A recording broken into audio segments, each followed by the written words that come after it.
नमस्कार. या क्षणाची सर्वात मोठी बातमी. मराठा आंदोलक मनोज जरांगे पाटील पुन्हा एकदा उपोषणाला बसले असून जरांगे पाटलांनी राज्य सरकारसह विरोधी पक्षांच्या नेत्यांना देखील धारेवरती धरलं आहे. त्यामुळे राजकीय वर्तुळात एकच खळबळ उडाले आहे. मात्र या संदर्भात बोलत असताना भाजपचे नेते आणि मंत्री गिरीश महाजन यांनी मोठा गौप्यस्फोट करत राजकीय वर्तुळात खळबळ उडवून दिली आहे. त्यामुळे आता मनोज जरांगे आक्रमक झाले आहेत. नेमकं यावेळी गिरीश महाजन काय बोललेत पाहूया. होणार नाही, माझ्या माहितीप्रमाणे असे कुठे होणार नाही. आम्ही सगळेजण एकत्रितपणे लढू.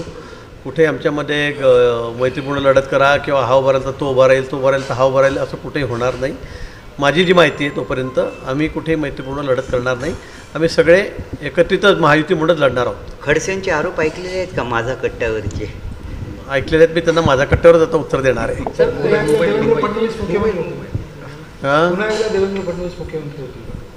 होतील का? आता त्यात कसं आहे, आता एकदा आम्ही महायुती म्हणून लढणार आहोत. तर एकदा सगळे आमदार निवडून आल्यावर त्यानंतरच तो निर्णय होईल आणि हा निर्णय आमचे पक्षश्रेष्ठी त्या ठिकाणी घेतील. आज उगाच हे होतील ते होतील ते होतील सांगून आमच्यामध्ये आपसामध्ये काही उगाच वादविवाद तुम्ही लावू नका, मला असं वाटतं. शिवसेनेचे बालाजी आमदार बालाजी कल्याणकर यांनी म्हणलेत की मुख्यमंत्री आमचंच होणार. आता मी तेच सांगतो की मला वाटतं असं कोणी बोलू नये, असं कोणी म्हणू नये. मला असं वाटतं आता तो निर्णय महायुतीचा असेल आणि तिन्ही नेते मिळून नंतर आमच्या पक्षश्रेष्ठीवरती दिलेला आहेत ते बसून हा निर्णय करतील. साहेब, योगेंद्र पवारांना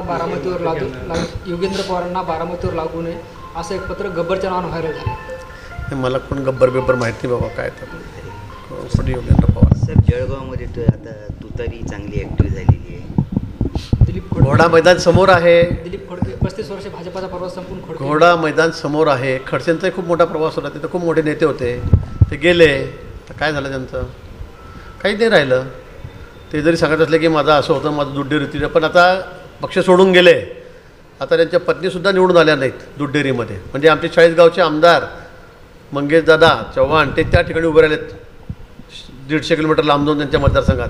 त्यांच्या मतदारसंघात जाऊन आमच्या वहिनींचा, खडसे वहिनींचा पराभव त्यांनी त्या ठिकाणी केला. दुधडेरीमध्ये त्या चेअरमन होत्या.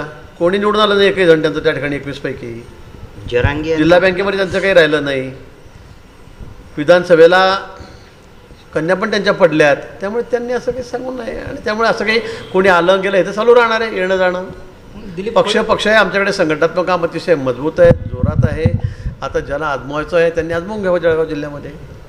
साहेब, जरांगेला 6 वेळेला उपोषण बसावं लागत आहे. सरकारनं जे त्यांचा विषय जो आहे तो अजून पूर्णपणे, मला वाटतं जो नियमात आहे ते सरकार करू शकतं. नियमबाह्य आम्ही काहीच करू शकत नाही आणि कोर्टे त्याला मान्यता देणार नाही. आमची प्रामाणिक इच्छा आहे, प्रामाणिक भूमिका आहे की मराठा समाजाला आरक्षण मिळालं पाहिजे. तिथल्या तरुण जे विद्यार्थी आहे, मुलं आहेत, मुली आहेत, त्यांना त्या ठिकाणी निश्चित त्या सगळ्या गोष्टींचा फायदा मिळाला पाहिजे.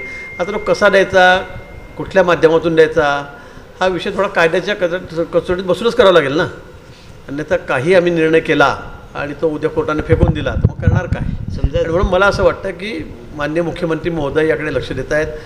आमचं सर्व शासन, उपमुख्यमंत्री लक्ष घालत आहेत आणि नियमात बसणारं आरक्षण आम्ही त्या ठिकाणी देणार आहोत. मला वाटतं ते 10% आरक्षण देऊन विधानसभेचं सत्र घेऊन आम्ही ते दिलेलंही आहे.